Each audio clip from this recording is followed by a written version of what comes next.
Good morning, everyone. This is the last day of my 7 or 8 day trip to Oregon and along the Oregon coast. This is a special video because we have a special guest. My brother is here. He is from Washington. He lives in the Seattle area. And so he drove 3.5 hours about to meet me here. We are on basically the tip of the northwestern Oregon coast right now.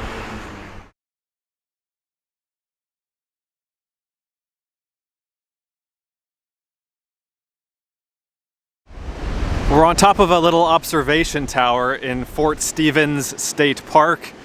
This is where the Columbia River, which is over here, flows into the Pacific Ocean, which is right here. So we're at the mouth of the Columbia River right now. There's a jetty that extends way out into the water, but they're fixing it or doing some reconstruction or adding to it or something. So we can't really go out onto it right now, but it extends quite a ways out there. And as has been the case for the last several days, it's a rough day out on the water, but it looks awesome.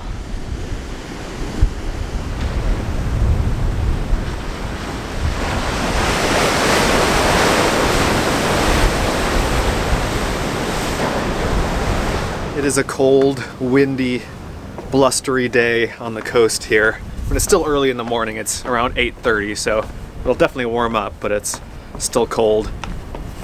The jetties here were built to basically channel the Columbia River to make the wide, broad mouth of the Columbia River much more narrow to prevent the mouth of the river from silting up. They made it narrower to make it go faster, to push all the sediment farther out to sea. And the jetties here were built in the late 1800s. They're actually pretty old.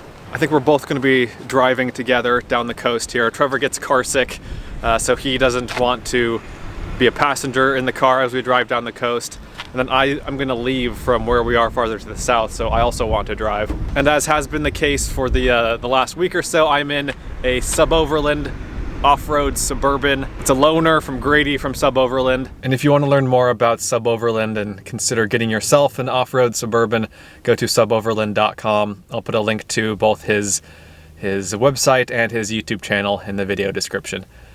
We're now going to head about 10 minutes to the south to another point of interest here along the coast in Fort Stevens State Park. Oh, and this is the observation tower, by the way. I didn't show it to you, but that's what it looks like.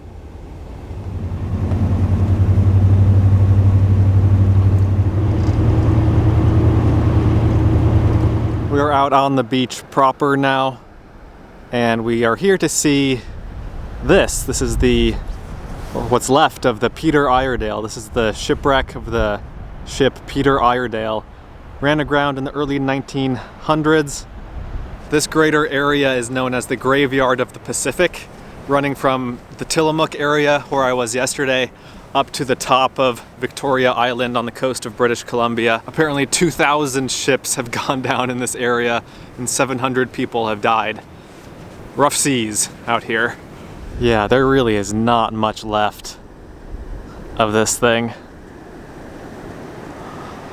It went down in 1906, so it's been sitting rotting on the beach here for over a century, which would explain why it is in such rough condition, why there's basically nothing left of it. Really neat though. You don't often get to see shipwrecks outside of the water. This here looks like it's the prow of the ship, the front of it.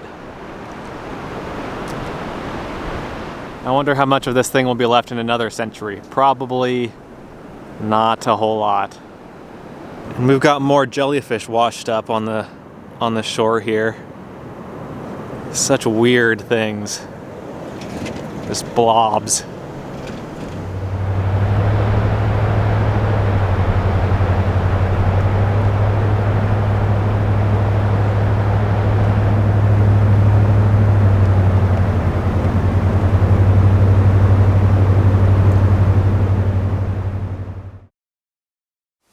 We are now at Lewis and Clark National Historic Park. This was about a 15-minute drive from the beach where we were.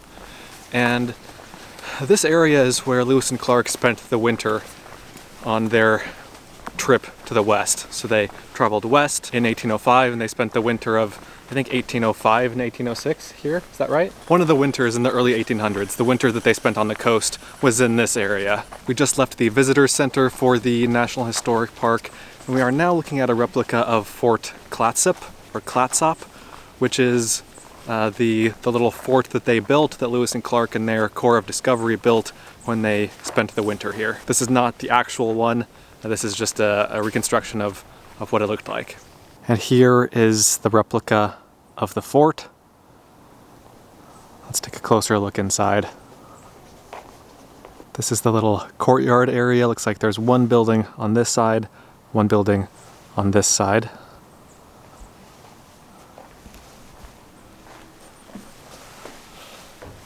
With bunks along the walls here.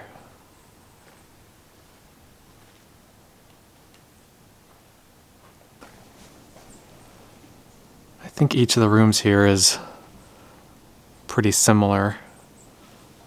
There's like a little table of some sort in the middle, and then bunks on the sides. And I looked it up, and it was indeed the winter of 1805, 1806 that they stayed here.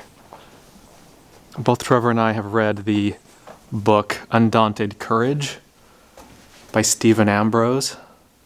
It's a great book, and that is all about Lewis and Clark and their company's journey westward to the Pacific Ocean. Great book. You should definitely read it if you're interested. So this is on the spot where the fort was. More or less. I went in and asked the guy, and he said that if it's not on the exact spot, it's within about 20 feet of the spot. So for all intents and purposes, yes, this is where the fort was. And the party that was here, the Corps of Discovery, there were 33 people, 33 strong. On this side of the fort, in these 3 rooms with all the bunk beds, this is where 27 men slept. And then this room over here, this was the captain's quarters. This is where Lewis and Clark would have slept. That's why there are just 2 beds in here. And then the next room over was the Charbonneau family residence. And so this would have been for Sacagawea and her husband, Charbonneau, and their little son. So again, 27 men over here, Lewis and Clark, the captains, right here, and then Sacagawea and her family over here. And the gang spent 4 rainy months here as they waited out the winter of 1805 and 1806. And then right next to the fort, there's a path going to the Lewis and Clark canoe landing site, 200 yards this way.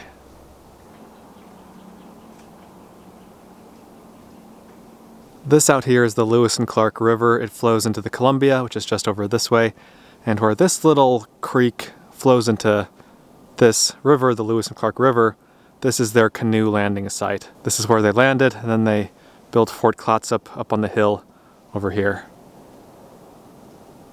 They spent 10 days making 5 canoes on the Clearwater River in Idaho, and then they floated in those canoes down the Clearwater and then down the Columbia River to here.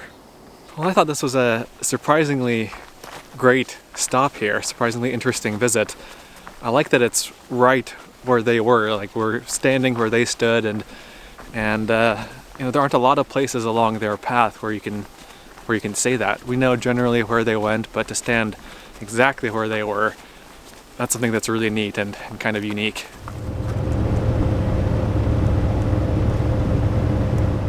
So here we are parked in the quaint little seaside town of Seaside. That's what it's called. The beach is literally right here. We're at another interesting historical site, an interesting Lewis and Clark site. It's over there where Trevor is. It's called the Saltworks. And basically a bunch of guys from Lewis and Clark's party, 5 of them, came here from Fort Clattsop, which is 10 miles away. They came here to get some salt.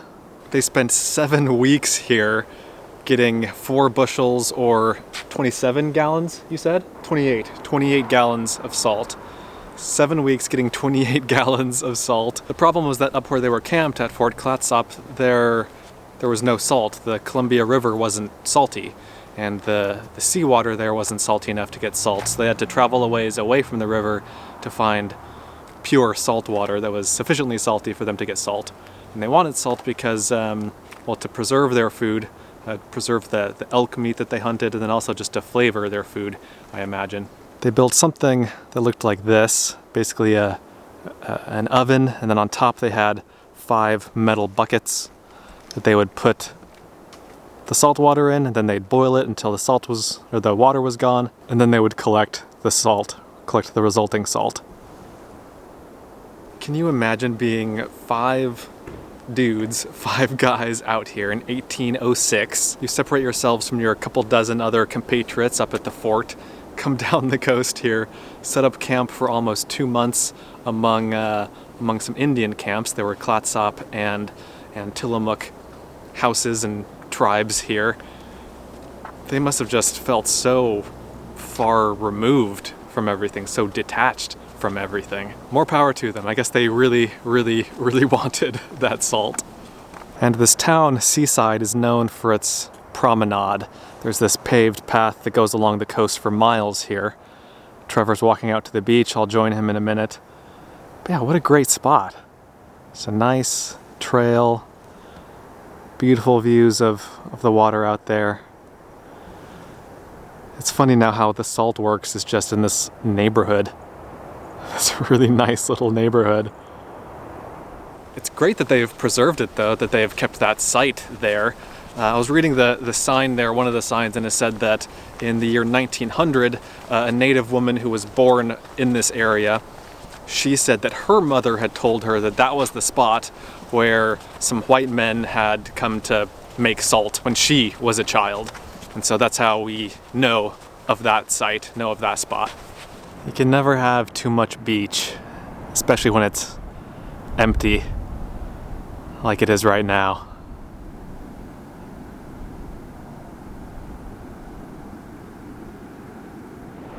This is vast. It's a big beach. It's big.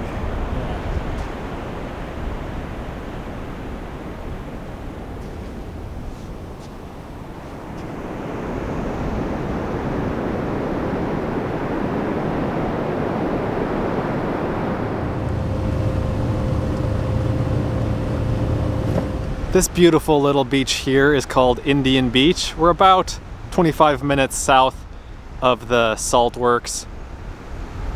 There's a creek coming in, emptying into the ocean here. Another creek emptying into the ocean right here. It's a beautiful spot. And we are here to hike.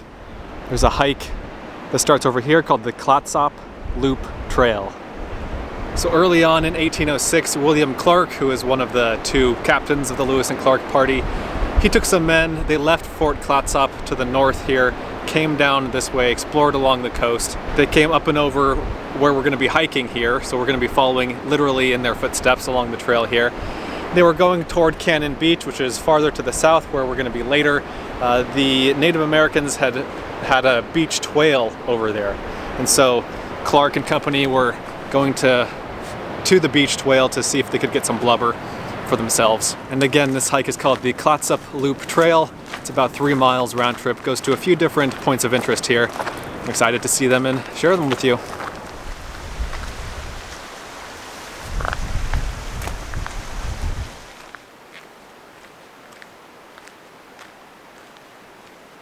So there are these little views, little breaks in the vegetation here, so we can get a good look at the rocky beach out here. And also, this is Tillamook Head Lighthouse, perched all alone on that rock out there. Must have been just awful to build.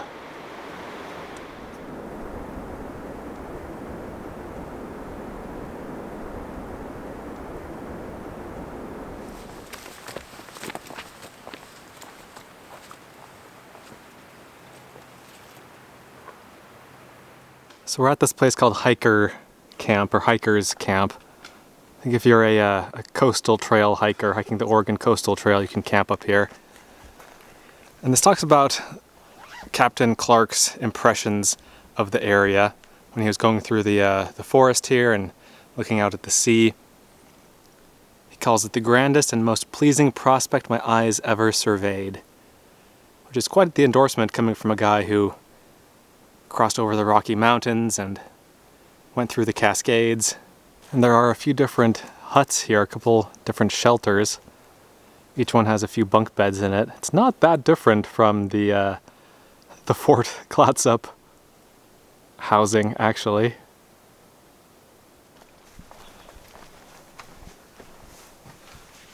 Just a couple bunk beds on each side.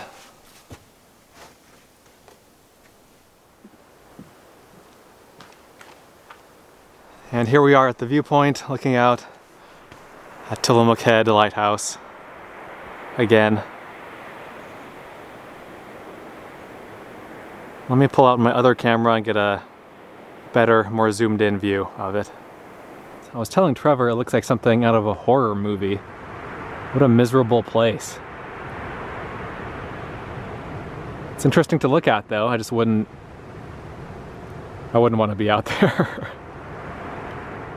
It looks like there are seals or sea lions, something out there on that rock. It's hard to tell from this distance what they are, but they look like kind of round, bulbous creatures, so I assume that's what they are.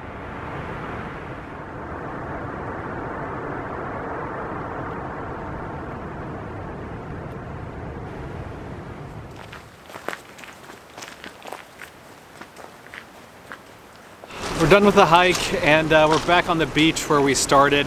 The hike was good. It wasn't like an earth-shattering hike, but it was nice seeing the lighthouse, and it's a beautiful forest to walk through. And again, it's part of the route Clark at least took, of Lewis and Clark fame. So I'm glad we did it. And it was yeah, it was worth doing. But this beach is something else. This is a beautiful beach, especially with these creeks running through it. There's just something especially beautiful about seeing a creek cut through a beach and empty out into the ocean.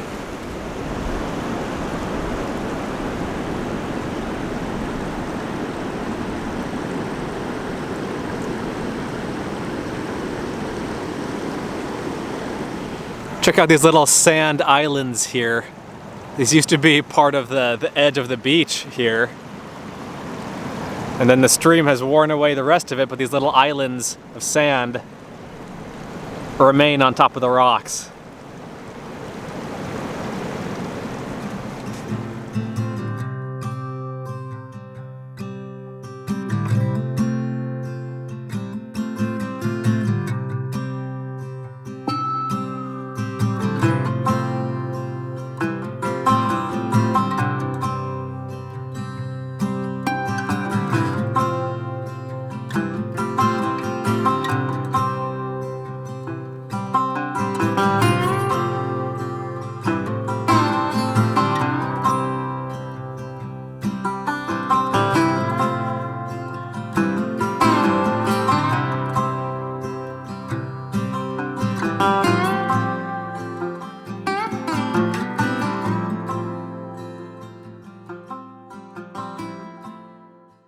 Alright, we are at what I think it will be the last destination for the day.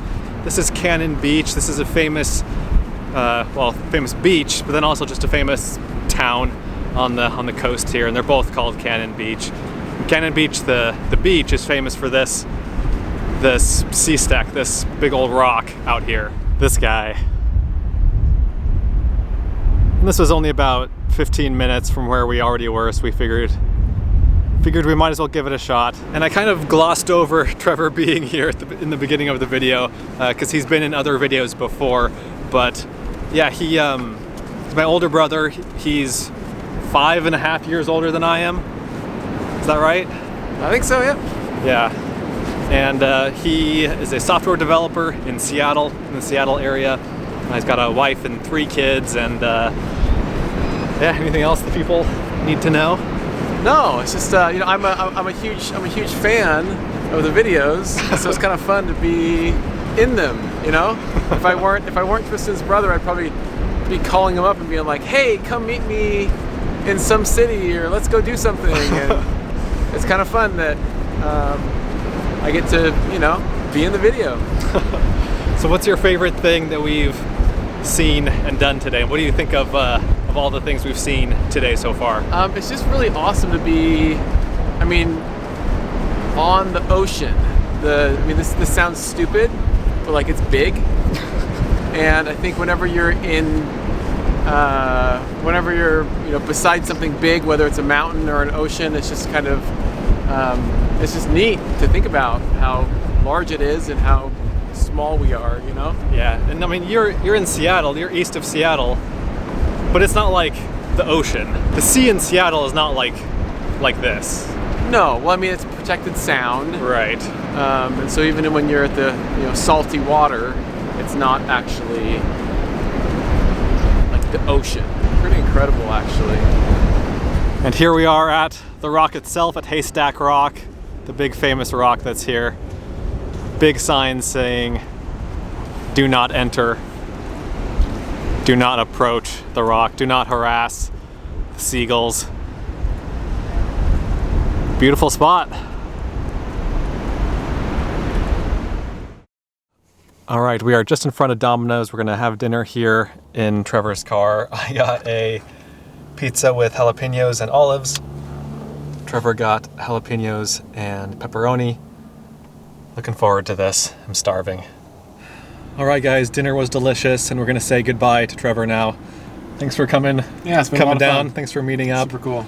You have a 3-4 hour drive back home, and I'm gonna try to drive 5 hours into the night and camp somewhere in Eastern Oregon tonight.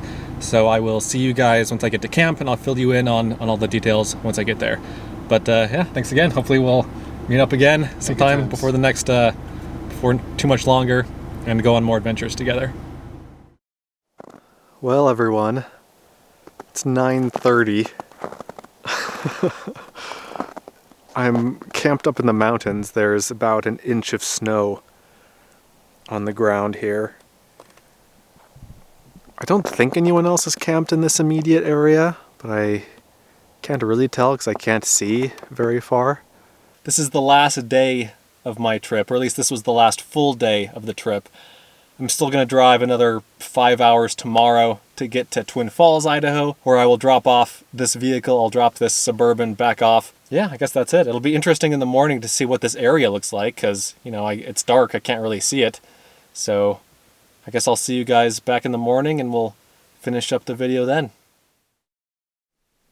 Well, it appears to have snowed about half an inch last night, maybe more. I don't know, let's go outside and see. Turns out this is a beautiful campsite. It's a beautiful morning here. I can hear the sound of traffic on the interstate, but it's still beautiful here. Well, I think we've reached the end of our trip here. Had an amazing time exploring the Oregon coast. What a beautiful, beautiful place. And then as far as this rig goes, so Grady from Sub Overland wanted me to test out this older vehicle. This is a 93 Suburban, because he wanted people to know that it's okay to have an older vehicle. You know, you don't need a 2007, you don't need a 2010 rig to get going. So he wanted me to give this one a fair shot. And overall, it's great. I mean, mechanically, there's nothing wrong with it. Starts up great, runs great.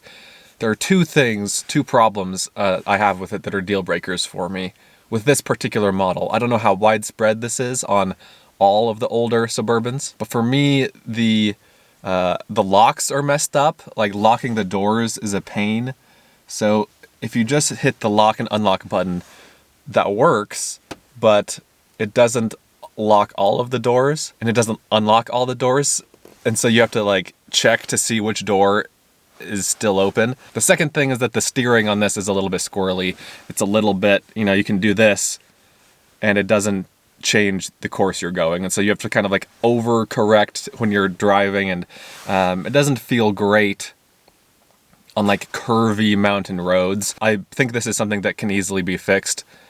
And again, I don't know if these are problems on all of these older model Suburbans, but those were the main issues I had with this one. But like I said, as far as like the engine and transmission and everything like that goes, it seemed fine. Like I had no problems. This thing has 223,000 miles on it, still going strong.